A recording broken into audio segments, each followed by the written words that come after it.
এই হলো deadline communications private limited. আপনারা দেখছেন এক্সপ্রেস নিউজ, খবর নেয়, খবর দেয়।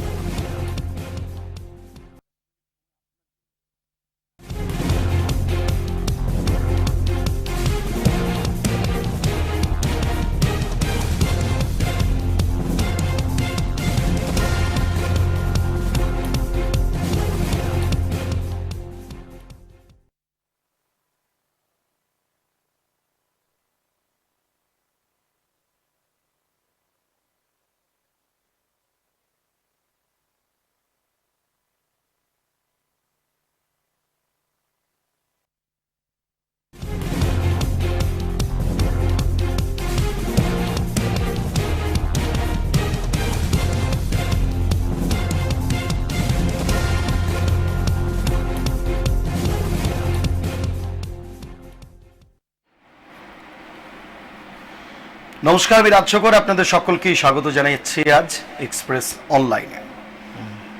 দীর্ঘ সময় ধরে আমরা একটা কথা আমরা সামগ্রিকভাবে জানি এবং বিভিন্ন ক্ষেত্রে এটা বলাও হয় যে সরকারি বিদ্যালয়ের যারা শিক্ষক কিংবা শিক্ষিকা, সেটা প্রাথমিক স্তরে হোক, মাধ্যমিক কিংবা উচ্চ মাধ্যমিক স্তরে হোক, কিংবা তার পাশাপাশি কলেজ ক্ষেত্রে হোক, সেখানে যারা চাকরি করেন, ছাত্রছাত্রীদের যারা পড়ান, তারা কিন্তু কোনোভাবেই প্রাইভেট টিউশন করতে পারেন না। এমনটাই কিন্তু রীতি, এমনটাই কিন্তু নিয়ম। কিন্তু বাস্তবে ছবিটা কি রকম? যিনি স্কুলে পড়ান, যে টাকাই মাইনে পান না কেন, স্কুলের বাইরে তিনি অন্তত পক্ষে এমন বহু শিক্ষক শিক্ষিকা আছেন যে তার কয়েক গুণ বেশি তিনি অর্থ উপার্জন করেন। তিনি কি অর্থ উপার্জন করলেন বা না করলেন আমরা সে প্রসঙ্গে যাব না, কিন্তু সরকারিভাবে যদি নিয়ম থাকে যে আপনি সরকারিভাবে একজন শিক্ষক কিংবা শিক্ষিকা, অধ্যাপক কিংবা অধ্যাপিকা, নিয়ম যদি থাকে আপনি পড়াতে পারেন না প্রাইভেট টিউশন, তাহলে আপনি কি করে পড়াচ্ছেন? এর বিরুদ্ধে দীর্ঘ সময় ধরে আন্দোলন করে আসছে গৃহ শিক্ষকদের সংগঠন, জেলায় জেলায়, মহকুমা স্তরে, ব্লক স্তরে। কি তাদের দাবি, কেন তাদের আন্দোলন? তাদের দাবি দাওয়া নিয়ে তারা বিভিন্ন সময় তারা সরাসরি গিয়েছেন সরকারের বিভিন্ন ক্ষেত্রে, কিন্তু লাভের লাভ আদৌ কি হয়েছে? এই প্রশ্নের উত্তর কিন্তু তারাই দেবেন। সামগ্রিকভাবে তাদের এই আন্দোলন যতখানি জনসমক্ষে আসার কথা ছিল বা হওয়ার কথা, ততখানি এলো না কেন? এই সব কিছু প্রশ্নের উত্তর আজ যিনি দেবেন তিনি হলেন এই গৃহ শিক্ষকদের সামগ্রিকভাবে যে অ্যাসোসিয়েশন, সেই অ্যাসোসিয়েশনের যিনি সভাপতি, সেই অশোকবাবু এই মুহূর্তে আমার সঙ্গে স্টুডিওতে। অশোকবাবু, আপনাকে স্বাগত জানাই আমাদের স্টুডিওতে আজকে সময় দেওয়ার জন্য। আচ্ছা, ধন্যবাদ। শুভ সন্ধ্যা। আজকে আমি পশ্চিম বর্ধমানের সভাপতি হিসেবে প্রাইভেট টিউটর অ্যাসোসিয়েশনের থেকে আমাদের যে অসুবিধাগুলো আছে সেগুলো তুলে ধরার চেষ্টা করছি। নিশ্চয়ই, এবং জনসাধারণকে বারবার করে আমরা অনুরোধ করব যে আমাদের এই কথাবার্তাগুলো শুনুন এবং দেখুন আমাদের যে সমস্ত দাবি দেওয়া আছে বা আমরা যেটা চাইছি সেটা প্রকৃতপক্ষে আমাদের পাওয়া উচিত কি না, সেটা পাবলিকই বিচার করবেন ব্যাপারটা। একদম নিঃসন্দেহে সাধারণ মানুষের রায় যখন সর্বাগ্রে, তখন সাধারণ মানুষই এর বিচারটা করবে। আমি প্রথমেই অশোকবাবু আপনার কাছে আজকের আমি সমগ্র অনুষ্ঠান জুড়ে একেবারে পুঙ্খানুপুঙ্খ আলোচনা করতে চাইছি। আমাদের দর্শকদের কাছে আমরা পুঙ্খানুপুঙ্খ জানতে চাইছি। আমরা বিভিন্ন সময় দেখেছি, কখনো বাঁকুড়ায়, কখনো পুরুলিয়ায়, রাজ্যের বিভিন্ন জেলায়, যে আপনারা রাস্তায় নামেন, আপনারা আন্দোলন করেন, কিন্তু দেখা যায় যে আপনাদের আন্দোলনটা ওই একবার হলো, তারপরে কিন্তু আন্দোলনটা শিথিল হয়ে গেল। আমরা সম্প্রতি গত কয়েক মাস আগে একটা খবর আমাদের কাছে এসেছিল যে পূর্ব মেদিনীপুর জেলায় সরকারিভাবে তারা একটি চিঠি প্রকাশ করেন যে একেবারে জেলার তরফ থেকে যে কোনো সরকারি শিক্ষক কিংবা শিক্ষিকা প্রাইভেট টিউশন করতে পারবেন না। আমি আপনার কাছে প্রথমেই যে পর্যায়ে আজকে শুরুতেই আসবো সেটা হচ্ছে যে আপনাদের যে দাবি, সেই দাবির আগে আমরা প্রথমে জানতে চাইবো যে সরকারিভাবে রাজ্য সরকারের নিয়ম কি রয়েছে।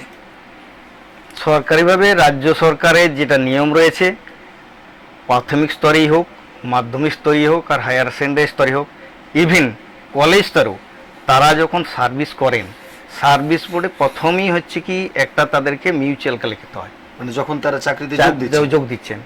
তো বলাই থাকে সেখানে যে তারা স্কুলের যে টাইম, স্কুল বা কলেজের টাইম, সেই টাইম অনুযায়ী ছেলেদেরকে ক্লাস করাবেন এবং কলেজের বাইরে বা স্কুলের বাইরে কোনো রকম টিউশনি তারা করতে পারবেন না। তবুও দেখা যাচ্ছে যে হচ্ছে কি এক একজন হচ্ছে কি প্রচুর টিউশনি করেন। টিউশনি করার প্রধান কারণ শুধুমাত্র অর্থ উপার্জন। এর সঙ্গে যেটা আমাদের হচ্ছে কি তারা টিউশনি বন্ধ করলেই যে আমাদের প্রচুর টিউশনি হবে, আমাদের রোজগার হবে, সেটা মূল কথা নয়। মূল কথা হচ্ছে কি যে সমাজে যারা এইরকম ভাব সকাল থেকে সন্ধ্যা পর্যন্ত টিউশন করছেন, একটা মানুষ কতক্ষণ 8 ঘন্টা ডিউটি করে, উনি সকাল 6টার থেকে শুরু করছেন, এদিকে হচ্ছে কি 10টা পর্যন্ত, তারপরে হচ্ছে কি স্কুলে চলে যাচ্ছেন, স্কুলের নামের নাম ক্লাস করাচ্ছেন, এরপরে স্কুলে আবার যেদিনে মানে হচ্ছে কি তিনি মানে স্কুল যাবেন না, যেদিনে ছুটি সেদিনে সারাদিন করছেন, সন্ধ্যার থেকে এসে রাত্রি 10টা পর্যন্ত টিউশন করছেন। এইভাবে টিউশন করছেন, ক্লাসে কোনো কিছু করাচ্ছেন না। উল্টো তার কাছে হচ্ছে কি টিউশনি যদি না পড়েন তাহলে ছাত্রছাত্রীদের হচ্ছে কি তিনি নাম্বার দেবেন না। দ্বিতীয় নম্বর, প্রত্যেকটি টিচারের হাতে এখন হচ্ছে কি মানে 10 নম্বর করে পার পরীক্ষাতে পার সাবজেক্টের উপর আছে, সেই সাবজেক্টের নাম্বার ছেলেরা পাবে না। তারপরে হচ্ছে কি কোশ্চেন আগের থেকে বলে দেওয়া। এই সুযোগ সুবিধার জন্যে হচ্ছে কি স্টুডেন্টরা বাধ্য হচ্ছে তাদের কাছে পড়তে। এটাতে কি হচ্ছে, দুটো জিনিস নষ্ট হচ্ছে। একটা হচ্ছে কি ছেলেদের যে কোয়ালিটিটা হওয়ার দরকার ছিল সেই কোয়ালিটি নষ্ট হয়ে যাচ্ছে, আর দ্বিতীয় নম্বর হচ্ছে কি না এইরকম একটা অন্যায়ের সঙ্গে আপোষ করতে গিয়ে হচ্ছে কি ছেলেরা পাচ্ছে না, হচ্ছে কি তাদের হয়তো ইচ্ছা নেই। আমারই এরকম কিছু ঘটনা আছে, স্কুল টিচারের কাছে তারা পড়ে অথচ আমার কাছেও পড়তে আসে। বললো তাহলে আমি যখন তাদেরকে জিজ্ঞাসা করছি তোমরা ওখানে যাচ্ছ কেন, না বলছে স্যার আপনাকে জোড়হাত করে বলছি আমরা যে হচ্ছে কি উনার টাইম এই আছে, এই টাইমটা বাদ দিয়ে আমাদেরকে একটা টাইম নিন, ওখানে হয় না কিন্তু আমরা ছাড়তে পারছি না। এটাই হচ্ছে সবচেয়ে বড় ব্যাপার। ওনারা যদি ক্লাস ঠিকঠাক করান তাহলে টিউশনির দরকারই হয় না, সেটা তো করানই না। তার সঙ্গে হচ্ছে কি ওই ভয় হচ্ছে কি খাতায় নাম্বার দেবো না, তারপরে যে হাতে যে 10 নম্বর আছে তাই 2 নম্বর 1 নম্বর দেবো। এই কারণেই হচ্ছে কি বারবার করে পর হচ্ছে ছেলেরা তাদের কাছে যেতে বাধ্য হচ্ছে। আর এটার জন্য কোনো জনজাগরণও হচ্ছে না, আর কোনো গার্জেনরাও হচ্ছে কি এর প্রতিবাদ করছে না।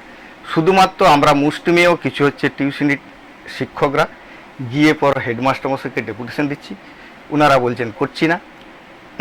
মাঝখানে বন্ধ করেই দিয়েছিলেন, এখন আবার এই কিছুদিনের মধ্যে হচ্ছে কি দেখতে বারবার তো সেখানে স্কুলে যাওয়া যায় না, আবার দেখছি তারা নিজেদের নামে নয়, দেখা যাচ্ছে যে কোচিং যেমন ছিল তেমনি আছে, স্ত্রীকে বসিয়ে রাখছেন কিংবা প্রাক্তন কোনো স্টুডেন্টকে বসিয়ে রাখছেন। যখন কোনো কিছু আবহাওয়া পাচ্ছে, কেউ আসতে পারে বা কোনো গার্জেন এসে দেখা করছে, তখন তিনি সেখান থেকে উঠে যাচ্ছেন, তাকে বসাচ্ছেন। এইভাবে চলছে। আমি আপনার কাছে একটা বিষয় আসি এবার, আপনাদের যে আন্দোলন, সেই আন্দোলনটা কখন থেকে শুরু হলো এবং কোথা থেকে শুরু হলো, মানে এর আচ্ছা শুরুটা কোথা থেকে? আচ্ছা, এই যে আন্দোলন, অশোকবাবু এই যে কথাটা আপনি বলছেন, এই কালচার কিন্তু বা এই অভিযোগ কিন্তু আজকে নতুন কিছুই নয়। আমরাও একটা সময় পড়াশোনা করেছি, বড় হয়েছি, আপনি নিজেও পড়াশোনা করেছেন, বড় হয়েছেন। এই কালচারটা কিন্তু দীর্ঘ সময় যুগে, মানে এক কথায় বলা যেতে পারে কয়েক যুগ ধরে। কিন্তু আপনি জানেন, আপনি আমার থেকে বয়োজ্যেষ্ঠ শিক্ষক মশাই, যে এই সরকারিভাবে নিয়মটা কিন্তু সেই তৎকালীন সময়ে ছিল না, এটা কিন্তু অনেক পরে লাগু হয়েছে, এবং যদি লাগু হয়েছে তাহলে শিক্ষকদের, সরকারি শিক্ষকদের কিন্তু এটা মান্যতা দেওয়াটা উচিত। আপনাদের আন্দোলনটা কিভাবে শুরু হলো, মানে কোথা থেকে শুরু হলো, কি কারণেই বা আপনারা হঠাৎ করে এই আন্দোলনে যোগদান করলেন? প্রকৃতপক্ষে আমাদের এই আন্দোলন শুরু হয়েছিল দার্জিলিংয়ে একজন আমাদেরই মতো গৃহশিক্ষক, আমাদের অনেক মানে হচ্ছে কি সিনিয়র ছিলেন তিনি, দার্জিলিংয়ে আচ্ছা, একদম মানে ওয়েস্ট বেঙ্গলের মাথা থেকে শুরু। আচ্ছা, ওইখানে উনি শুরু করেছিলেন। প্রথমে কয়েকজন হচ্ছে কি আশেপাশের টিচারকে তিনি একত্রিত করেছিলেন, তারপরে তিনি বলেছিলেন, এটা কত সালে? এটা 2000 সাল, 2000 সালের সময়তে তিনি ওটা শুরু করেছিলেন। আস্তে আস্তে ওটা গোটা ইয়েতে মানে গোটা দার্জিলিং মানে আরও যে ব্লকগুলো আছে দার্জিলিং জেলার, সেখানে পৌঁছাতে মোটামুটি ধরুন ওটা 7 থেকে 8 বছর লেগেছে। গোটা দার্জিলিং জেলাতেই জেলাতে ছড়াতে 8 বছর লেগেছে। 8টা বছর 8টা বছর। এরপরে ওনারা হচ্ছে কি যখন হচ্ছে কি 2005 সাল হবে এরও সময় এসে হাইকোর্টে প্রথম হচ্ছে কি এটার জন্য তারা প্রথম ইয়ে করার চেষ্টা করেন, মানে কেস করার চেষ্টা করেন, কেস মানে করেন দার্জিলিং থেকে। তখন তখনও রাজ্য জুড়ে তখন কিছুই হয়নি। বেশ। তার জন্য ওনারা হচ্ছে কি যে পরিমাণ খরচ, সেই জন্য বিশেষ কিছু করতে পারেননি। শুধুমাত্র হচ্ছে কি উনি যেটা জানতে পেরেছিলেন উকিলের মারফতে, যে হচ্ছে কি আমাদের যে পূর্ববর্তী বামফ্রন্ট সরকার ছিলেন তারাই হচ্ছে কি আইন করে গিয়েছিলেন যে হচ্ছে কি গৃহশিক্ষকতা করতে পারবেন না কোনো সরকারি স্কুলের, সে প্রাইমারি হোক, সেকেন্ডারি হোক, মাধ্যমিক হোক বা কলেজ স্তরের পার্মানেন্ট কোনো লেকচারার হোক বা প্রফেসর হোক, পারবেন না। তাদেরকে সেইভাবেই হচ্ছে কি সে ফর্মে সই করে পর আসতে হয়। এই হচ্ছে ব্যাপারটা, এটা জানতে পেরেও তিনি করেছিলেন। আস্তে আস্তে সেটা হচ্ছে কি কলকাতা, মেদিনীপুর, এখন আমাদের হচ্ছে কি ওয়েস্ট বেঙ্গলে যে কটা ডিস্ট্রিক্ট আছে সমস্ত ডিস্ট্রিক্টে এই সংগঠন আছে। এই সংগঠন আছে প্রত্যেক ডিস্ট্রিক্ট, কোনো ডিস্ট্রিক্ট বাদ নেই। এরপরে হয়তো গ্রামের স্তরে একেবারে পৌঁছায়নি। আর গ্রামের স্তরে হচ্ছে কি সত্যি কথা বলতে শহরের স্তরে যারা টিউশনি করেন, একদম টিউশনি মাস্টারমশাই যারা, তারা হচ্ছে কি এটাই প্রফেশন, তারা দ্বিতীয় আর কিছু করেন না। শহর অঞ্চলে দু একজন হয়তো সে কোনো একটা টাইমে ডিউটি করেন আর হচ্ছে কি একটা টাইম ধরে পর টিউশনি করেন, যাদের ফিক্সড ডিউটি আছে, অন্ততপক্ষে দিনের বেলায় 10টা 4টা ডিউটি এরকম কিছু যারা করেন তারা কিছু করেন। বাকিরা হচ্ছে কি যারা টিউশনি এই পেশার সঙ্গে যুক্ত তারা কিন্তু হোল টাইমার বলতে পারেন, মানে সব সময়তেই এই টিউশনিটাই করেন। মানে এটা হচ্ছে শহরাঞ্চলে। এটা শহরাঞ্চলে। গ্রাম অঞ্চলের ব্যবস্থাটা সম্পূর্ণ আলাদা। গ্রাম অঞ্চলে হচ্ছে কি যারা টিউশন করেন সন্ধ্যাবেলায় কিংবা হচ্ছে কোনো সময় তো সকালবেলায় একটা টাইম করেন, ঠিক আছে, তারা কিন্তু অন্যান্য কোনো মানে চাষবাসী হোক আর অন্য কোনো কাজের সঙ্গে তারা যুক্ত থাকে।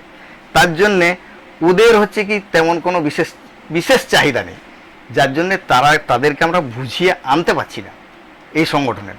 আপনারা কি গ্রামাঞ্চলে গিয়ে তাদের সঙ্গে কথাবার্তা বলেছি, কিন্তু সাড়া পাওয়া যাচ্ছে না। হ্যাঁ যাবো, আপনারা খুব ভালো উদ্যোগ নিয়েছেন, এটা তো আমাদেরও হচ্ছে কি আমরা তো টিউশনি করি, হচ্ছে কি জীবনযাপন করি, এটাই আমাদের মূল প্রফেশন। কিন্তু মূল প্রফেশন ছাড়াও তাহলে আপনার ব্রাঞ্চ প্রফেশন কি আছে না, বলছে সে দেখুন গ্রামে থাকতে গেলে এটা করতে সেটা করতে, এই করি সে করি সেটা, তার মানে বোঝা যাচ্ছে যে তারা ফুল টাইমার নন। আর এই কারণেই তারা হচ্ছে কি অ্যাক্টিভ অতটা নন, এই হচ্ছে কি মূল কারণ।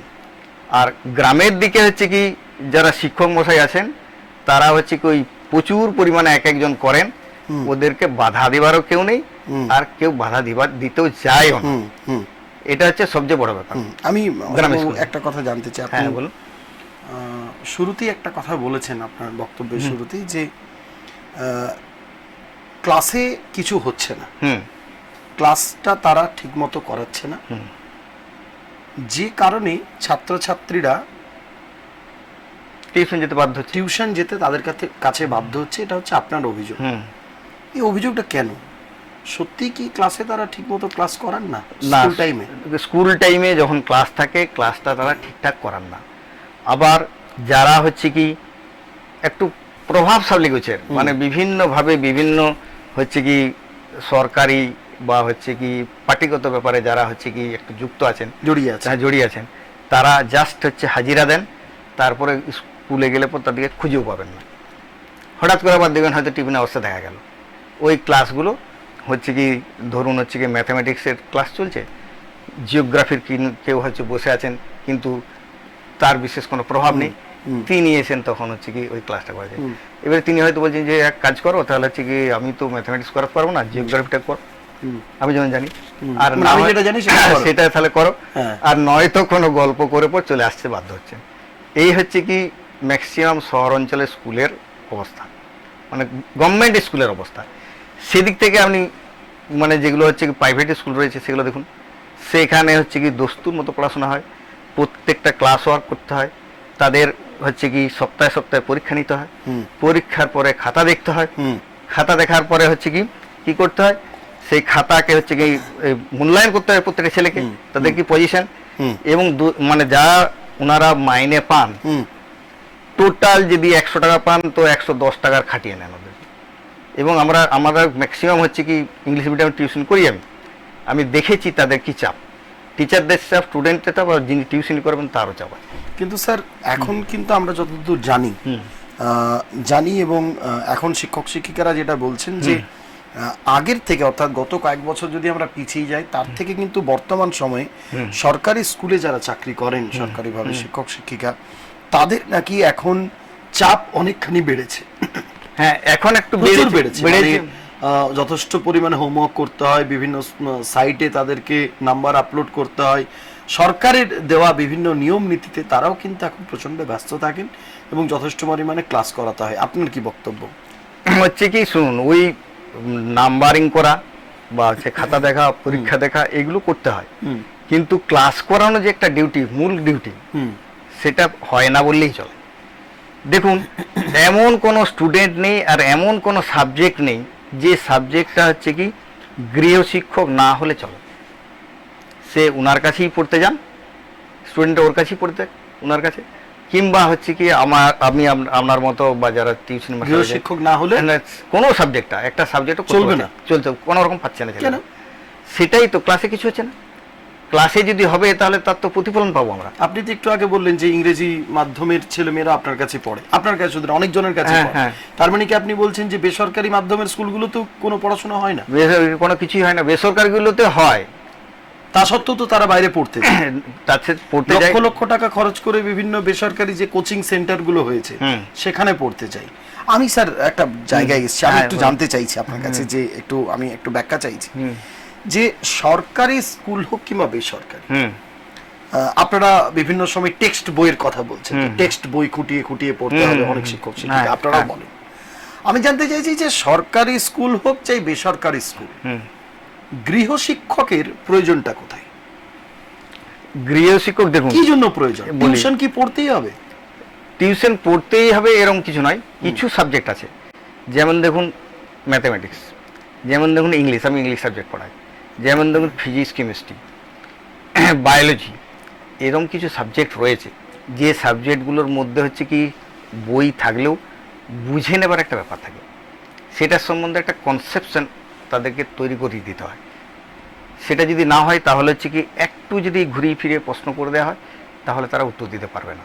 আচ্ছা, এই কারণেই গৃহশিক্ষকতার দরকার। গৃহশিক্ষক আজ নয়, সে হচ্ছে কি আপনি ধরুন যুগ থেকে আসছে, দাপর যুগ থেকে আমরা ভালো করেই জানি আছে সব, যদিও দাপর তার আগের থেকেও আছে, ত্রেতা যুগ থেকেও আছে, কিন্তু দাপর যুগ থেকে একদম পুরো প্রমিনেন্ট সামনে শিক্ষক ছাড়া হয় না, শিখতেই হয়। আপনাদের যে আন্দোলন, সেই আন্দোলনের কি এই গোটা রাজ্য জুড়ে আরো কি কোনো ভাগ আছে? ভাগ আছে বলতে ধরুন আপনাদের যে association, private tutor welfare association, এছাড়াও কি গৃহশিক্ষক সমন্বয় সমিতি, এই ধরনের কি আরো কোনো আছে? বাঁকুড়াতে একটা এরকম আছে নাকি একটাই সংস্থা গোটা রাজ্য জুড়ে চলে? এটা গোটা রাজ্য জুড়ে আছে আমাদেরটা। এবার শুধু বাঁকুড়ার মধ্যে একটা আছে, একটা সংস্থা আছে। আচ্ছা, এরকম টুকরো টুকরো একটা বাঁকুড়ায় আছে, আর একটা আছে কি আপনার বর্ধমানে আছে। আচ্ছা, আর বিশেষ কিছু সেরকম খবর পাইনি আমরা। আচ্ছা, আর যারা এসেছে তারা অনেকেই আবার আমাদের এটার সঙ্গে জয়েন হয়ে গেছে, যুক্ত হয়ে গেছে। বাঁকুড়ার হোক বা অন্য জেলার হোক বা আপনারা সামগ্রিকভাবে গোটা রাজ্যে আপনাদের যে অ্যাসোসিয়েশন, আপনাদের যে সংস্থা, আপনাদের সংগঠনের মূল দাবিটা কি কি? কতগুলো দাবি আছে এবং সেই দাবিগুলো কি কি আমরা একটু জানতে চাইছি। আচ্ছা, দাবি আমাদের খুবই সাধারণ দাবি। আচ্ছা, সাধারণ দাবি হচ্ছে কি, কয়টি দাবির ভিত্তিতে আপনারা আন্দোলন? আমরা আন্দোলন করছি মূল 3টি দাবি। আচ্ছা, কি কি? একটি প্রথম দাবি সেটি হচ্ছে কি যে ওনারা যদি শিক্ষকতা বন্ধ করেন তাহলে অনেক আছেন, মানে স্কুল টিচাররা যদি শিক্ষকতা বন্ধ করেন তাহলে একটা রুজি রোজগারের জায়গা সঠিকভাবে তৈরি হবে সবাই, সমস্ত গৃহশিক্ষকের। এটা প্রথম পয়েন্ট। ঠিক। আচ্ছা, দ্বিতীয় পয়েন্ট, দেখুন আমাদের সবাই যে ভালো রোজগার করতে পারে সেরকম নয়, খুব কষ্টসৃষ্টে দিন চালা, এরকম হচ্ছে কি প্রচুর টিউশনের টিচার আছেন, আমার সঙ্গে পরিচিত এরকম বেশ কিছু জন আছেন। তারা চাইছেন প্রত্যেকে, প্রায় অনেকেই হচ্ছে কি আমার থেকেও বেশি টাইম দেওয়ার ওপর তারা টিউশন করছে, কারো 30 বছর কভার হয়ে গেছে, কেউ 25 বছর কভার করে ফেলেছেন। তাদের হচ্ছে কি চাইছেন কি যে আমাদের যদি চিকিৎসা করা হয় তাহলে হচ্ছে আমরা ওই যে গভর্নমেন্ট হসপিটাল সেখানে ছাড়া আমাদের আর কোনো গত্যান্তর নেই। তার জন্য আমরা ইএসআই এর জন্য একটা দাবি তুলেছি, বিভিন্ন জায়গাতে আমরা যাওয়ার চেষ্টা করেছি, কিন্তু আমরা সেখানে সাকসেসফুল নই। বা আমাদেরকে বলেছে এগুলো স্বাস্থ্য দপ্তর থেকে যদি ব্যবস্থা না করে আনতে পারেন আমরা করতে পারবো না। আমরা এখানে একটা হচ্ছে কি ইএসআই যে দপ্তর রয়েছে সিটি সেন্টারে, সেখানে এসেছিলাম। আচ্ছা, তখন হচ্ছে কি বিমল বাবুকে সঙ্গে নিয়ে কথা বলেছিলাম। বলছে দেখুন যতক্ষণ না আপনাদেরকে হচ্ছে কি সরকার এটাকে ইএসআই এর অন্তর্ভুক্ত করছেন আপনাদেরকে, আমরা বললাম যদি আমরা যে আপনাদের যে ক্রাইটেরিয়া আছে সেটা যদি আমরা দিতে থাকি, সেটা যদি আমরা জমা দিতে থাকি পার মান্থ, তাতেও আমরা পারবো না। ওটা সরকারকে হচ্ছে কি আপনাদেরকে এই আওতার মধ্যে আনতে হবে। সেই জন্য আমরা স্বাস্থ্যমন্ত্রীর সঙ্গে আমাদের ইয়ের থেকে, আমাদের রাজ্য কমিটির থেকে দেখা করার চেষ্টা করেছেন, কয়েকবারই সময় নিয়েছেন, কিন্তু তিনি সরাসরি দেখা একবারও করেননি। তিনি দেখা প্রতিনিধি পাঠিয়ে দিয়েছেন, ঠিক আছে আপনাদের এই আমরা দাবিপত্র নিলাম, হচ্ছে কি আমরা এটা আমি সেটাই জানতে চাইছি যে আপনাদের দাবিটা কি। একটা হচ্ছে যে সরকারি স্কুলের শিক্ষকরা বন্ধ করুন শিক্ষকতা, এবারে ইএসআই একটা আপনাদের দাবি, ইএসআই দাবি। আর তৃতীয় নম্বর হচ্ছে কি দেখুন অসংগঠিত আস্তে আস্তে যারা হচ্ছে কি 30 বছর পেরিয়ে গেছে, এরপরে তারা ধরুন তাদের বয়স হচ্ছে কি 65, কার বয়স 70, এরকম পর্যন্ত। একজন আমাদের সঙ্গে আছেন, তিনি এখন রানিং চলছেন 74 বছরে। আচ্ছা, তিনি টিউশন করছেন। এই মানুষগুলো এদিকে এই যেটুকু ওই 2-5 তার বাড়িতে পড়তে আসবে সেটুকুই তারা ঘুরে ফেরা করে পর আর করতে পারবেন না তারা।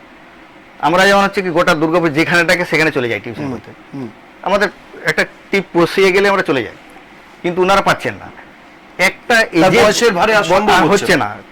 এরপরে তাদের যে শেষ অবস্থাটা সেটা হচ্ছে কি এত করুণ যে সেটা মানে কল্পনা করলে পরে হচ্ছে কি আমাদের খারাপ লাগবে, এরকম অবস্থা অনেক মানুষের খারাপ লাগবে সেটা। তো আমরা চাইছি তাদেরকে একটা লামসাম যাই হোক একটা পেনশনের যদি ব্যবস্থা করতেন সরকার। অসংগঠিত বহু জায়গাতে হচ্ছে কি সরকার পেনশনের ব্যবস্থা করেছেন, এমনকি হচ্ছে কি রিস্কাওয়ালাদের সংগঠন তাদেরও একটা হচ্ছে ইএসআই বা এইসব ব্যবস্থা করা আছে, যেহেতু তারা সংগঠিত আছে।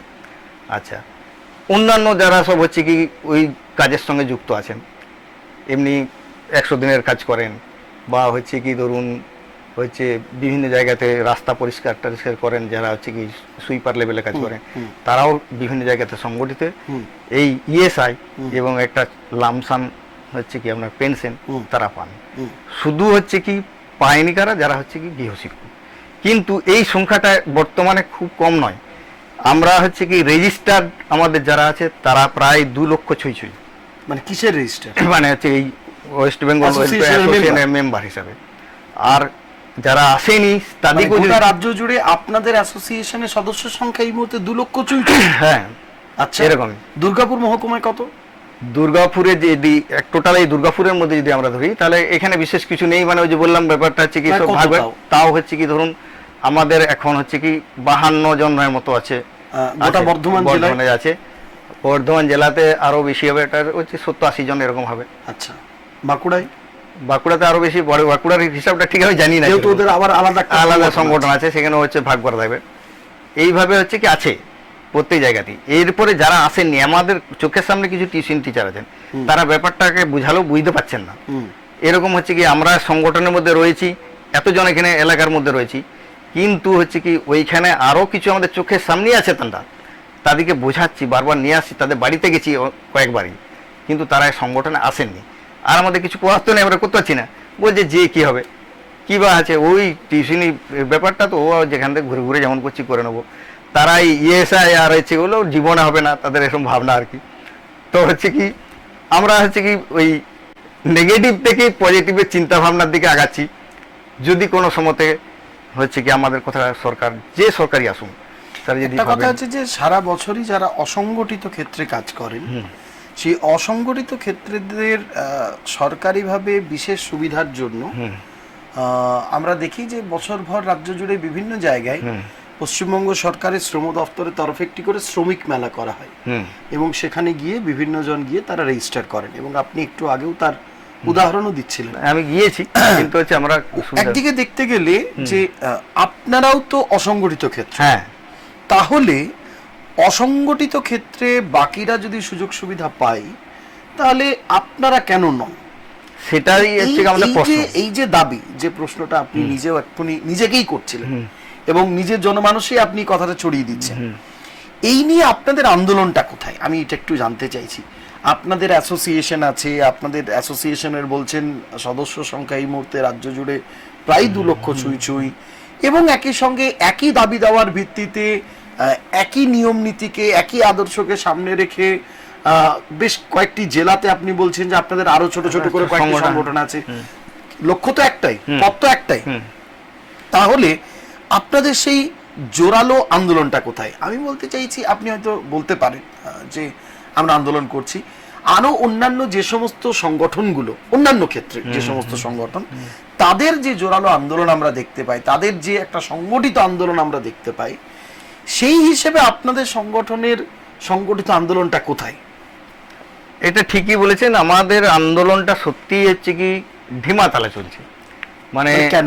এটার কারণ হচ্ছে কি, ওই সবাই হচ্ছে রুজি রোজগারের মানে এমন কিছু আমাদের মধ্যে রয়েছেন যারা হচ্ছে এভরিডে কাজ না করলে হচ্ছে তাদের ভয় যে আজকে আমাদের এই টিউশনটা চলে যাবে, তারপরে হচ্ছে কি আমার একটা সংসারের একটা পার্ট যেটা আমার ওটার দ্বারা মেকআপ হচ্ছিল সেটা নষ্ট হয়ে যাবে। কেন নষ্ট হয়ে যাবে কথাটা কেন ভাবছেন? এইটা ভাবছে যে টিউশনটা হচ্ছে কি ওই আমাদের হচ্ছে কি স্কুল টিচাররা রয়েছেন বা হচ্ছে যারা সংগঠনে আসছে না এরা আছেন, এদের কাছ থেকে আমরা যদি হচ্ছে কি 2 দিন 4 দিন এইগুলো নিয়ে পর বেশি ব্যস্ত থাকি, টিউশনিটাকে সামান্য 2 দিন 1 দিনও অফ করি, সেটা স্বাভাবিক। সেটা স্বাভাবিক। শুধু গার্জেনরাও বলছে, গার্জেনরা কিন্তু এটা বুঝতে পারছেন না, ম্যাক্সিমাম গার্জেন বোঝেন না। সেই কারণে হচ্ছে কি আমি জানতে চাইছি আপনার এই, আপনি যেহেতু গার্জেনদের কথাও বেশ কয়েকবার বললেন, গার্জেনদের সঙ্গে অভিভাবকদের সঙ্গে এই এটার সম্পর্কটা কোথায়?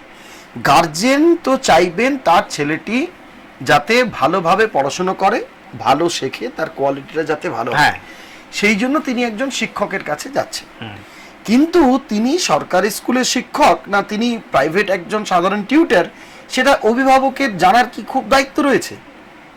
জানার কোনো দায়িত্ব নেই, কিন্তু ব্যাপারটা হচ্ছে যখন ছেলেটিকে পাঠানো হলো কোনো টিচারের কাছে, সেই স্কুলের টিচারই হোক আর প্রাইভেট টিউটারই হোক, বেশ সে ম্যাক্সিমাম আমাদের দুর্গাপুরের অবস্থা আমি অন্তত বলছি, অন্য জায়গাতে কিরকম আছে কি বলতে পারছি না, কতটা ছেলের প্রোগ্রেস হচ্ছে, আগে কতটা ছিল এখন কি হচ্ছে সেটার খবরই খুব একটা রাখে না ম্যাক্সিমাম। আমি পয়সা দিয়ে দিচ্ছি, অধিকাংশ কিছু হাতে গোনা মুষ্টিমেয় কয়েকজন সবাই প্রতিদিনের কেন হচ্ছে না খোঁজ নেয় টিচারের কাছে এসে, যে স্যার এটা কেন হচ্ছে না, এটা একটু এই দিক থেকে একটু জোর দিন, আমি এই রকম রেজাল্ট পেলাম এটার পড়াতে গেলাম।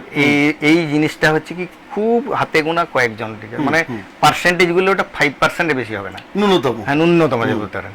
আর বাকি 95% বা 90% যারা আছেন, আমি একজন টিচার নাম করা দিয়ে দিয়েছি, যদি এলাকায় নাম থাকে তাহলে খুবই ভালো। এবং হচ্ছে দস্তুর মতো হচ্ছে কি তিনি যা চার্জ বলেছেন সেই চার্জ এবং দিয়ে দিয়েছি, টিউশন ফিজটাও দিয়ে দিয়েছি। ও আর চিন্তার কোনো। স্যার, আপনি কতদিন ধরে টিউশন পড়াচ্ছেন? 25 বছর হয়ে গেল। 25 বছর। আপনি এমনি মূলত কোথাকার বাসিন্দা?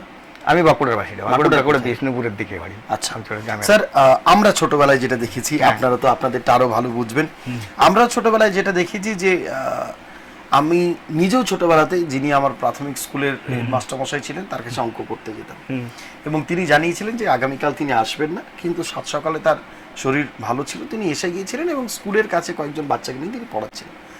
আমার বাবা সেটি দেখতে পেয়ে, যে তার মানে আমি মিথ্যে কথা বলেছি, এই অভিযোগে আমাকে বাড়ি থেকে মারতে মারতে স্কুলে নিয়ে গেলেন, স্কুল থেকে নিয়ে গেলেন, এবং যখন জানতে পারলেন হেডমাস্টার মশাই বললেন যে না, ও ঠিকই বলেছে, আমার এটা পড়ানোর কথা নয়।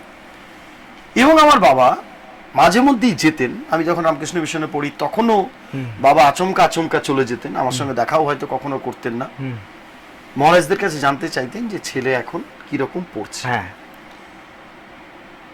আমি এখন বর্তমানে আমার বাবা যেটা করতেন আমি অতটা কিন্তু করছি না, এটা আমি সরাসরি অনুষ্ঠানে কিন্তু স্বীকার করছি। এই যে একটা ভাবনা, এই ভাবনাটা স্যার কেন এলো? আপনি তো নিজে স্যার 25 বছর ধরে পড়াশোনা করেছেন, এবং এটা আমার খুব জানার ইচ্ছে যে আপনি তো নিজে একজন শিক্ষক, অভিভাবকদের মধ্যে, সেদিন আমি ছাত্র ছিলাম, আজকে কিন্তু আমি অভিভাবক, আমার স্ত্রী বাড়িতে তাকে ট্রেন করে, কিন্তু আমি কখনো আমার তার স্কুলের টিচারদের কাছে খুব 2-1 বার জানতে চেয়েছি এই ভাবনাটা কেন, বলুন তো আমাদের মধ্যে কেন এলো? আপনি নিজেও পড়াশোনা যখন করেছেন, আই এম শিওর কি আপনার তখন বাড়ির যারা অভিভাবক, দাদু হন কিংবা বাবা হন মাস্টারমশাইদের কাছে খোঁজ খবর নিতেন, আমাদের সময়ও দেখেছি বাবা টিউশন মাস্টারের কাছে যেতেন, ও পড়ছে তো রাজশাহী পড়ছে তো।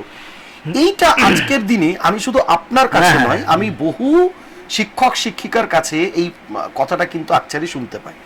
অবশ্য বিষয়টা কিন্তু সবার ক্ষেত্রে সমান নয়, বহু অভিভাবকই কিন্তু খোঁজ খবর রাখেন এবং প্রপার তাকে কিভাবে গাইড করা যায় সেই চেষ্টাটাও করেন।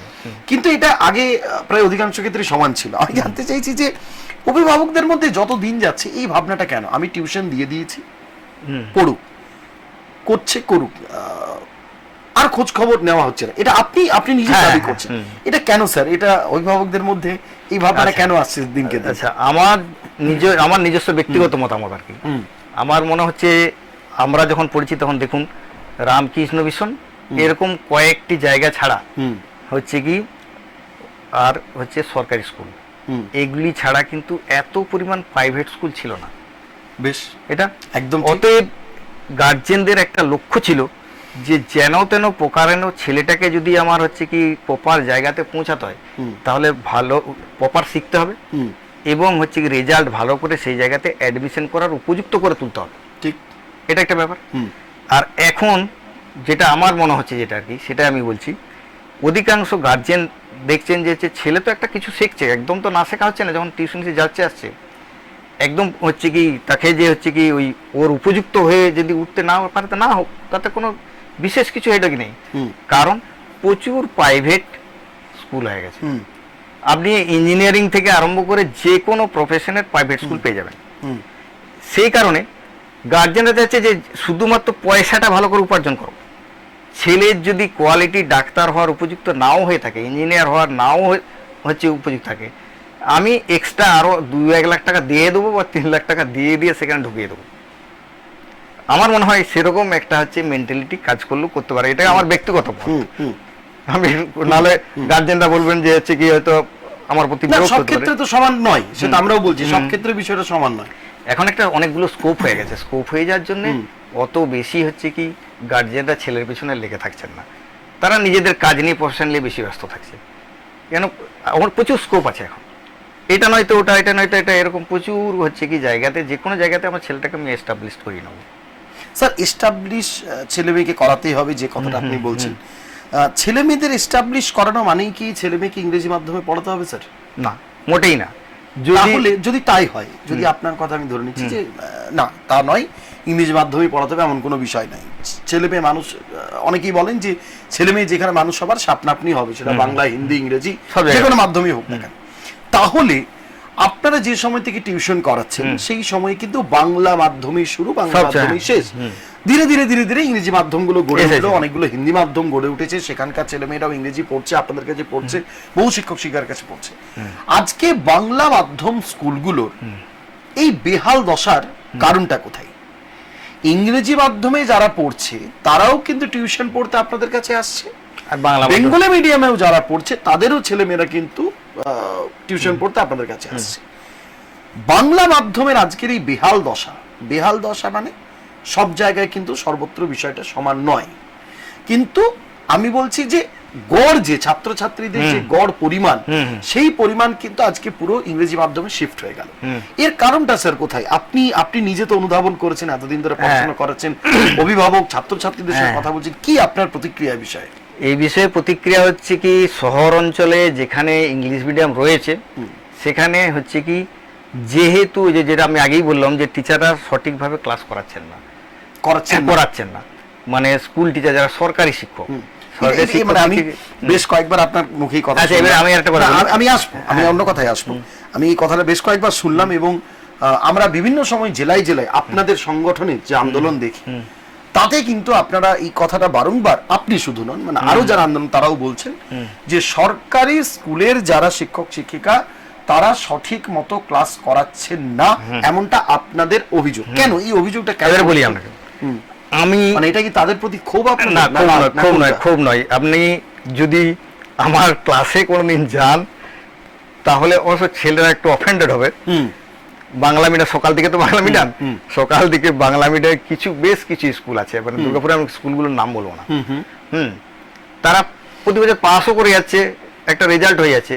আপনি বললে বিশ্বাস করবেন না, ভালো করে যদি সেটা বঙ্কিমচন্দ্র চট্টোপাধ্যায় হুম। কিংবা যদি মাইকেল মধুসূদনের যদি হচ্ছে কবিতা হয়ে থাকে, তাহলে তারা রিডিংটা পড়তে পারে না।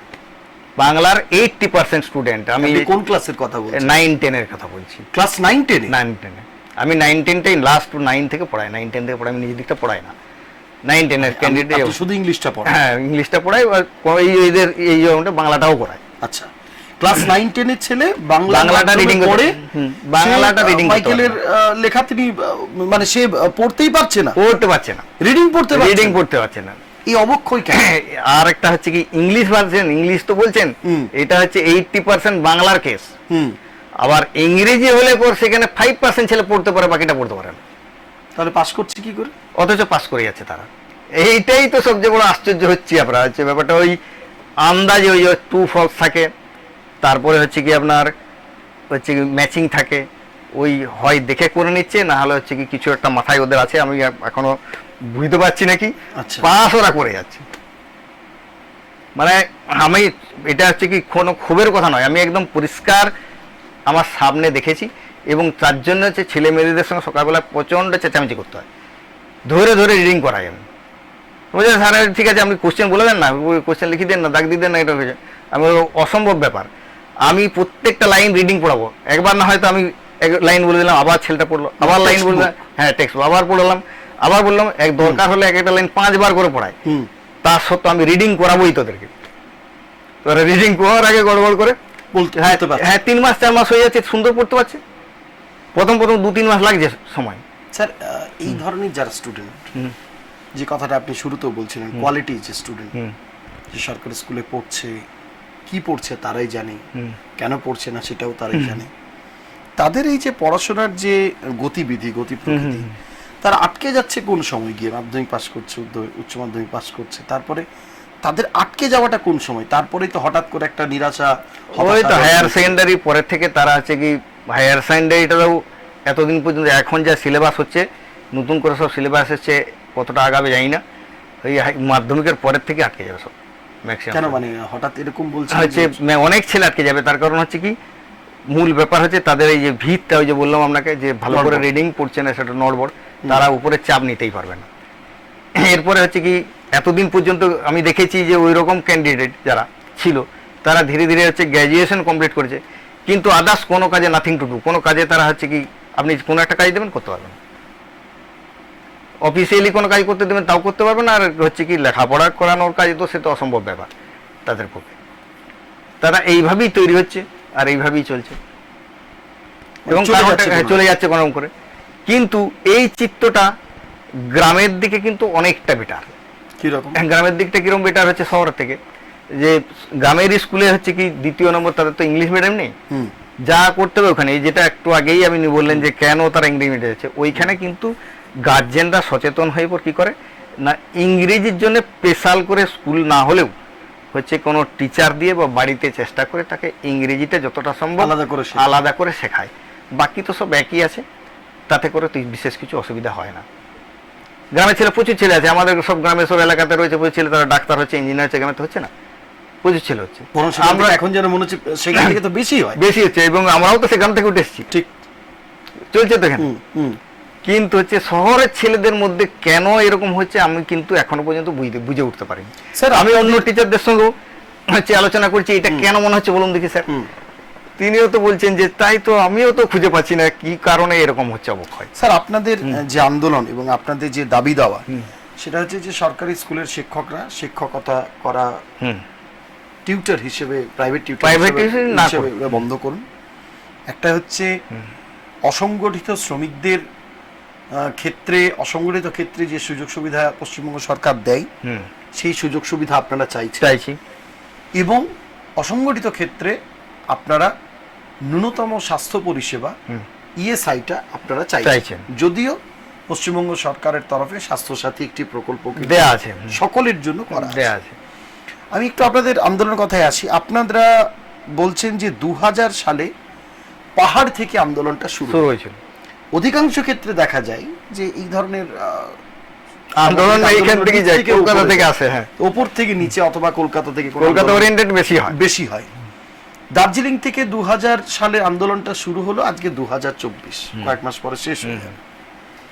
এই 24টা বছরে আপনাদের যে দাবি এবং আপনাদের যে আন্দোলন, আজকে সে আন্দোলনটা কতখানি ফ্রুটফুল হয়েছে, কতখানি আপনাদের কি আন্দোলনের কোনো দাবি দাওয়াটুকু কি পূরণ হয়েছে, কোন রকম আশা প্রত্যাশা কি পূরণ হয়েছে? কোথায় আন্দোলন করেছেন, কি কি আন্দোলন করলেন আপনারা? আমরা কলকাতা রাজপথেই ম্যাক্সিমাম আন্দোলনটা হয়েছে। এরপর হচ্ছে কি ডিআই ডেপুটেশন, ডিআই স্কুলের যে ডিস্ট্রিক্ট ইন্সপেক্টর রয়েছেন সেখানে হচ্ছে কি স্কুলের নাম ধরে ধরে পর হচ্ছে কি ডেপুটেশনও করা হয়েছে। ওনারা শুধু ওই মৌখিক আশ্বাস দিয়েছেন যে আমরা অবশ্যই এটার হচ্ছে কি, যেহেতু কোর্ট অর্ডার করেছে, যে কোর্ট বলেছে যে ওনারা যে দাবিটা করেছেন দাবি হচ্ছে ওনাদের ন্যায্য, অন্ততপক্ষে হচ্ছে কি ওনারা টিউশনি করতে পারেন না, সেই নিয়ে হচ্ছে কি আপনারা কি এটা নিয়ে এখন আমাদের কলকাতা কোর্টে এখনো পর্যন্ত হচ্ছে কি কেস চলছে রানিং, একটা হিয়ারিং হয়েছে। আচ্ছা। এবং সেই তার হচ্ছে কি অনুযায়ী ডকুমেন্টস অনুযায়ী যেটা বলা হয়েছে যে ওনারা করতে পারেন না, প্রথমেই বলেছে যে যেহেতু ওনারা ওইখানে লিখিতভাবে দিয়ে এসছেন যে আমরা ওনারা তো যখন সার্ভিস পেয়েছেন তখন তো মনের আনন্দ সই করেছেন যে আরে আজকের থেকে তো আমি সার্ভিস কিন্তু জয়েন করছি স্কুলের টিচার হিসেবে। তখন তো গোটাটা হয়তো দেখেননি যে হচ্ছে কি টিউশন করা চলবে না, এই কথাটা ওইখানে ইনক্লুডিং আছে, এটা তো হচ্ছে কি বুঝতে পারেননি। এখন ভাবছি যে এমন সুন্দর গ্রাউন্ড রয়েছে, স্কুল করি বা না করি, আর যদি উনি ক্লাসও করে থাকেন তাহলে আশপাশে এত স্টুডেন্ট পাচ্ছি, এগুলো ছাড়বো কেন? এখানে বেশ কিছু মানে টিচার আছেন যারা মাসে 2 লাখ টাকা 2.5 লাখ টাকা পর্যন্ত রোজগার করে আছেন, তারা স্কুল টিচার। ওই একটা হচ্ছে কি ধরুন ওটা একটা স্কুল মানে একটা স্কুলের উনি টিচার, এই যে নাম, এই নামের জন্য কি হচ্ছে তার ওনার একটা এক্সট্রা অ্যাড হচ্ছে, বেনিফিট হচ্ছে, ওই বেনিফিটটা পাচ্ছেন স্কুলের নাম অনুযায়ী, সেটার জন্য হচ্ছে কি বেশি সুবিধা পেয়ে যাচ্ছেন উনি। আমাদের সংগঠনেও তো প্রচুর টিচার রয়েছেন কিন্তু ওই বেনিফিটটা পাচ্ছেন না, সুবিধাটা কিন্তু পাচ্ছেন না। আপনি যে বেনিফিটের কথা বলছেন যে সে একজন সরকারি স্কুলের শিক্ষক শিক্ষিকা কিংবা অধ্যাপক অধ্যাপিকা, আমি জানতে চাইছি যে যদি অভিভাবকদের মধ্যে এই ধারণা থাকে যে ওই শিক্ষক বা ওই শিক্ষিকা ভালো পড়ান, ছাত্রছাত্রীরা, আমি এই নিয়েও কিন্তু বিভিন্ন জনের সঙ্গে বিভিন্ন সরকারি স্কুলের শিক্ষক শিক্ষিকাদের সঙ্গে কথা বলেছি, ছাত্রছাত্রীরা যদি তারা স্থির সিদ্ধান্তে উপনীত থাকে যে আমি ওই টিচারের কাছেই পড়বো, আমি ওই টিচারের কাছেই সায়েন্স গ্রুপটা পড়বো, আমি ওনার কাছেই ইংলিশটা প্র্যাকটিস করব, আমি ওনার কাছেই আমি আঁকাটা শিখবো, আমি ওনার কাছেই ম্যাথটা করতে যাব, তাহলে ওই শিক্ষকরা বলছেন যে আমরা কি করব? তাহলে ছাত্রছাত্রীরা, আমার প্রশ্ন হচ্ছে ছাত্রছাত্রীরা যদি তারা নিজের থেকে কোনো কাউকে বেছে নেয় এবং তিনি যদি সরকারি স্কুলের শিক্ষক হন, তাহলে কি করার আছে? তাহলে কিছুই করার নেই, তাহলে তিনি পড়াবেন? হ্যাঁ, তাহলে পড়াবেন না, ওনার তো আইনে বলা আছে উনি পড়াতে পারেন না।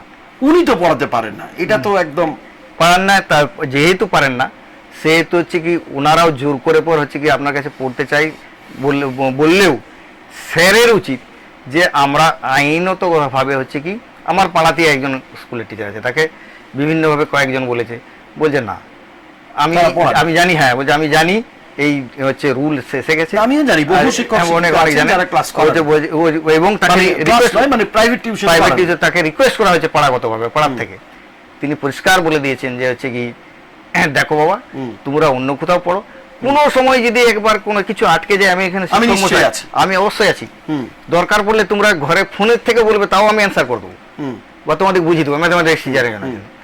কিন্তু বাবু ওই নিয়ম করে টিউশনি যেটা ওইটি করতে বলো না, এটি অনেক লোকের রুজি রোজগারের সঙ্গে জড়িত, ওটা একটা ব্যাপার। আর দ্বিতীয় ব্যাপার, আমরা আইনে বাঁধা, আমরা কিন্তু হচ্ছে কি আইনের মধ্যে বাঁধা রয়েছি, এই আইনের বাইরে একজন শিক্ষক হয়ে বেআইনি কাজ করতে পারবো না। আপনারা এই যে 2000 থেকে আন্দোলন শুরু করলেন এবং 2000 আমরা 2000 পরে করেছি, 2000-এ ধরুন দার্জিলিং থেকে শুরু হলো আপনার দাবি মতো, এবং তারপর থেকে আন্দোলনটা ধীরে ধীরে গোটা রাজ্যে, 2000 থেকে 2011 সাল পর্যন্ত রাজ্যে বামফ্রন্ট সরকার, 2011 সালে রাজ্যে তৃণমূল কংগ্রেসের নেতৃত্বে নতুন সরকার। 2011 পর্যন্ত কি আপনারা কোন রকম কোনো বেনিফিট পেয়েছেন আপনাদের সংগঠন? না। বা 2011 থেকেই যে 2024 এই সময়কালেও কি আপনারা কোন রকম কোন সরকারের তরফে, রাজ্য সরকারের তরফে, সেটা বামফ্রন্ট সরকারই হোক আর তৃণমূল গভর্নমেন্টই হোক, যেটাই হোক না কেন, আপনারা কি কোন রকম কোনো সুযোগ সুবিধা, কোন রকম কোনো আশ্বাস, কোন রকম কি আপনারা কোনো কিছু পেয়েছেন? আমরা সুযোগ সুবিধা কিছুই পাইনি, কিছু কিছু অফিসে ওই যে বললাম ডিআই অফিস, তারপরে আমাদের বিকাশ ভবন, স্বাস্থ্য দপ্তর শুধু আশ্বাস পেয়েছি যে ঠিক আছে আমরা দেখছি ব্যাপারটা আপনাদের, এটুকুই। আর আমরা হচ্ছে কি 2011 থেকে হচ্ছে কি আলাদা সরকার এসছে, কিন্তু দুঃখের বিষয় এটা হচ্ছে কি 2000 সালে শুরু হয়েছিল, 8 বছর প্রায় ওইখানেই থেকে গিয়েছিল দার্জিলিংয়ের মধ্যে। আচ্ছা, মানে 2008 8 পর্যন্ত, 8টা বছর দার্জিলিং গোটা জেলার মধ্যে ছিল সংগঠন। সংগঠন। আস্তে আস্তে সেটা কলকাতা থেকে অন্যান্য জায়গায় ছড়িয়ে পড়ে। আমাদের দুর্গাপুরে আসছে অনেক পরে, সেটা এসেছে ওই 16-17 করে ঢুকেছে। আচ্ছা, এর উপর হচ্ছে কি হওয়ার পর ওটা হয়তো এতটুকু জায়গার মধ্যে ছিল, আমার কাছেও এসে পৌঁছায়নি। আমরা এসে ঢুকেছি যখন, তখন হচ্ছে কি 1700। হ্যাঁ, তারপরে আস্তে আস্তে করেছে, মানে ঢুকলেও যারা হচ্ছে কি এর সংগঠনটার সঙ্গে খোঁজটা পেয়েছেন, তারা সংগঠনে অন্য লোকদিকে যে জানাতে হবে সেই উদ্যোগ নেননি। আর যার জন্যে এত লেট, এত হচ্ছে কি ব্যাপারটা হচ্ছে স্প্রেড হতে টাইম লেগেছে। আমাদের এই সংগঠন হচ্ছে কি খুব সুন্দরভাবে আগাচ্ছিল, আরও বেশি হচ্ছে কি জোরদার করে চলছিল। হচ্ছে কি এই করোনা পিরিয়ডের সময় কী হলো না, হচ্ছে কি টিউশনি অফ সব বন্ধ হয়ে গেল। হয়ে যাওয়ার পর এমন কিছু মাস্টারমশাই রয়েছেন যে কয়েকজন মাস্টারমশাই আমরা খবর পেয়েছি তারা অভাবে তাড়ানোতে সুসাইড পর্যন্ত করতে হয়েছে। এবং টিউশনি ছেড়ে দিয়ে অনেককে করতে হয়েছে কি ওই যেগুলো নার্সারির গাছ, সেখানে আছে গাছের সার দিতে, মুখ দিতে, তুষু দিতে কাজ করতে বাধ্য হয়েছেন পেটের তাগিদে, সংসারের তাগিদে। এর পরের থেকে আমাদের সংগঠনটাকে আর চাঙ্গা করা যাচ্ছে না। হচ্ছে কি সবাই সেই সময়টাতে খুবই কষ্টের মধ্যে কাটিয়েছেন। দীর্ঘ প্রায় 5 মাস 6 মাস হচ্ছে কি টোটাল ইনকাম অফ। কেন সরকার ভাবে বলে দিয়েছে কোনো একসঙ্গে এতজন ছেলেকে বসানো যাবে না, আসা যাবে না, যাওয়া যাবে না। তাহলে এই যারা খুবই লয়াল হচ্ছে কি স্টুডেন্ট ছিল তাদেরকে অনলাইন ক্লাস করানো হয়েছে। এই যে হচ্ছে কি করোনার সময় আমাদের এই প্রফেশন অনেক, মানে প্রফেশনের যারা যেদের আন্দোলনটা ভীষণভাবে হ্যাম্পার হয়েছে। তারপরের থেকে সেটাকে ভালো করে আর সেইভাবে হচ্ছে ইয়ে করা যাচ্ছে না, দাঁড়া বানানো যাচ্ছে না, আগানো যাচ্ছে না। তাও হচ্ছে কি আপ্রাণ চেষ্টা চলছে, বিভিন্নভাবে চলছে। বলছিলেন যে আপনার এখানে প্রায় 2016-17 এসছে। বর্তমান যে গভর্নমেন্ট, বলা হয় যে মানবিক মুখ্যমন্ত্রী এবং মমতা বন্দ্যোপাধ্যায়ের কাছে কোনো সংগঠন, কোনো ব্যক্তি তারা যদি সরাসরি পৌঁছে যান, তাদের বক্তব্যটা যদি স্পষ্টভাবে তার কাছে পেশ করেন, তাহলে তিনি নিশ্চয়ই তাদের প্রতি নিশ্চয়ই সেই বিষয়টি তিনি ভেবে দেখেন। আপনারা কি সরাসরি মমতা বন্দ্যোপাধ্যায়? না, আমরা মমতা বন্দ্যোপাধ্যায়ের কাছ পর্যন্ত পৌঁছাইনি। আমরা হচ্ছে কি যে যে জায়গাগুলো, অফিসগুলো রয়েছে, যে সরকারি অফিস, শিক্ষাক্ষেত্রে রয়েছে, সংশ্লিষ্ট যে দপ্তর রয়েছে, যেমন শিক্ষামন্ত্রী, শিক্ষার ব্যাপার যেহেতু আমরা বারবার টাইম চেয়েছি, যাওয়ার পরে হচ্ছে কি তিনি 3 মাস 4 মাস পরে টাইম দিয়েছেন। দেওয়ার পরে তিনি উপস্থিত থাকেননি, কোনো প্রতিনিধি দিয়ে পরে হচ্ছে আমাদের প্রতিলিপি গ্রহণ করেছেন। মুখে সরাসরি তিনি না বলেননি কোনো ডিপার্টমেন্টে, এখানেও বলেননি। আবার স্বাস্থ্য দপ্তর, সেখানেও বলেননি। আচ্ছা, এই যে এখন যে কোনো সংগঠন, যে কোনো সংস্থা, প্রতিষ্ঠান মানেই কিন্তু আজকে সেখানে সামগ্রিকভাবে সর্বত্র রাজনীতি সর্বস্ব। আপনাদের সংগঠনেও কি রাজনীতির ছোঁয়া লেগেছে? না, আমাদের সংগঠন যে যার ব্যক্তিগত, আমি আলাদা ব্যক্তিগতভাবে রাজনীতি করতে পারি বা বিভিন্ন ভাবনার বিভিন্ন party, Trinamool, BJP, CPM, Congress সবাই আছে এবং সবাই একসঙ্গেই আমরা যখন হচ্ছে কি কোনো আন্দোলনে যাই, পায়ে পা মিলিয়ে, হাতে হাত মিলিয়ে যায়। আমাদের সংগঠন পুরোপুরি কোনো পলিটিক্যাল নন পলিটিক্যাল সংগঠন। এটা তাও সেভাবে আন্দোলনটা জোরদার করা যাচ্ছে না। এটা হচ্ছে সবচেয়ে বড় দুঃখের ব্যাপার। কি কারণে হচ্ছে সেটা সঠিক আমি বুঝতেও পারছি না, বা অনেকেই বুঝতে পারছেন না এটা ব্যাপারটাতে। এইভাবেই চলছে হচ্ছে সংগঠন আমাদের। আমাদের হাতে আজকে একেবারেই আর সময় নেই অশোক বাবু। আমরা চেষ্টা করলাম যে আপনাদের কথা জনতার দরবারে তুলে ধরা, এবং সরাসরি আপনি নিজেই সে কথা তুলে ধরেছেন। এবং আমার মনে হয় যে আপনাদের সংগঠনের যে দাবি এবং আপনাদের যে চিন্তা ভাবনা, সে সমস্ত কথাই আপনারা ইতিমধ্যে দর্শকদের সামনে আপনারা তুলে ধরেছেন। যাবার আগে, শুধুমাত্র আজকের অনুষ্ঠান শেষ করার আগে আপনাকে আমি যেটা বলবো যে সরকারের কাছে জনতার দরবারে আপনাদের কি আবেদন থাকবে সামগ্রিকভাবে, আপনি ব্যক্তিগত একজন প্রাইভেট টিউটর হিসেবে এবং সরাসরি একজন এই যে আপনাদের যে ওয়েলফেয়ার অ্যাসোসিয়েশন তার আপনি যে সভাপতি, সেই সভাপতি হিসেবে সরকারের কাছে আপনাদের কি আবেদন? হ্যাঁ, আমি সর্বপ্রথমে হচ্ছে এক্সপ্রেস নিউজকে হচ্ছে কি ধন্যবাদ জানাচ্ছি আমাদের এই কথা তুলে ধরার জন্যে। আমাদের সরকারের কাছে দাবি, যা আপনাদের নিয়মে আছে, সরকারি যা নিয়মে আছে, নিয়মের বাইরে আমরা আমাদের জন্য আলাদা করে কিছু করতে বলবো না, এবং করতে বলাটা ঠিকও হবে না। ওনাদের যে নিয়মে রয়েছে যে হচ্ছে কি মানে সরকারি স্কুলের কোনো শিক্ষক টিউশনি করতে পারবেন না, ওনারা যদি ওটাকে একটুকু হচ্ছে কি আমাদের দিকে মানবিক দৃষ্টিভঙ্গি নিয়ে দেখেন, তাহলে সরকারের কাছে আমরা কৃতজ্ঞ থাকব। তার সঙ্গে আমরা হচ্ছে কি ওই ইএসআই আর যারা হচ্ছে কি একেবারেই হচ্ছে কি ওই 60-65 পেরিয়ে যে সমস্ত টিউশনির টিচাররা রয়েছেন, তাদের জন্য একটা মিনিমাম লামসাম যদি হচ্ছে কি পেনশনের ব্যবস্থা সরকার করেন, শুধুমাত্র হচ্ছে কি কেন্দ্রীয় সরকার নয়, আমরা হচ্ছে কি এটা রাজ্য সরকার নয়, কেন্দ্রীয় সরকারের কাছেও আমরা আবেদন করছি, যদি অন্ততপক্ষে আমাদের একটা বৃদ্ধ বয়সে অন্ততপক্ষে তাদেরকে কুকুর শেয়ালের মতো না মরতে হয়, একদম পরিষ্কার কথা, যে তাদেরকে যদি একটু দেখেন বা হচ্ছে তাদের একটা ছোট্টখাটো পেনশনের ব্যবস্থা করেন, তাহলে আমরা কেন্দ্রীয় সরকার, রাজ্য সরকার বোধের কাছেই হচ্ছে কি আমরা কৃতজ্ঞ থাকবো। আপনাদের সঙ্গে এতক্ষণ যিনি ছিলেন West Bengal private tutor welfare যে অ্যাসোসিয়েশন, এখানকার সভাপতি অশোক প্রামাণিক। অশোকবাবু, আপনাকে অনেক অনেক শুভেচ্ছা জানাই, আমাদের আমন্ত্রণে আপনারা সাড়া দিয়েছেন। আমরাও চাই যে সরকারিভাবে অন্ততপক্ষে তাদের জন্য যদি কোনো সুযোগ সুবিধা দেওয়া যায়, এবং সেটা যদি অসংগঠিত ক্ষেত্রে পশ্চিমবঙ্গ সরকারের তরফে বিভিন্ন মাধ্যমকে দেওয়া হচ্ছে, বিভিন্ন ক্ষেত্রকে নজর রাখা হচ্ছে, তাহলে কেন প্রাইভেট টিউটারদের জন্যই এই সুবিধাটা নেওয়া যেতে পারে না? এবং আমার মনে হয় যে এইটাকে যদি একটু এগিয়ে নিয়ে যাওয়া যায়, আমি জানি না যে তাদের যে দাবি, তাদের যে আন্দোলন, তার পূর্ণাঙ্গ রূপ পুরোপুরিভাবে কখন প্রকাশ পাবে, আদৌ তাদের দাবি দাবা পূরণ হবে কিনা, কিন্তু যদি অসংগঠিত ক্ষেত্রে আরো অন্যান্য ক্ষেত্রে দেওয়া হচ্ছে নানান সুযোগ সুবিধা, তাহলে আমরা আশা করব যে তারাও অন্তত, আপনারাও অন্তত এই সুযোগ সুবিধাটুকু পান। আপনাকে এবং আপনার পুরো সংগঠনকে আমরা অনেক অনেক শুভেচ্ছা জানাই। আজকের মতো এক্সপ্রেস অনলাইন আমরা এখানে শেষ করছি। সকলে ভালো থাকবেন। নমস্কার। নমস্কার।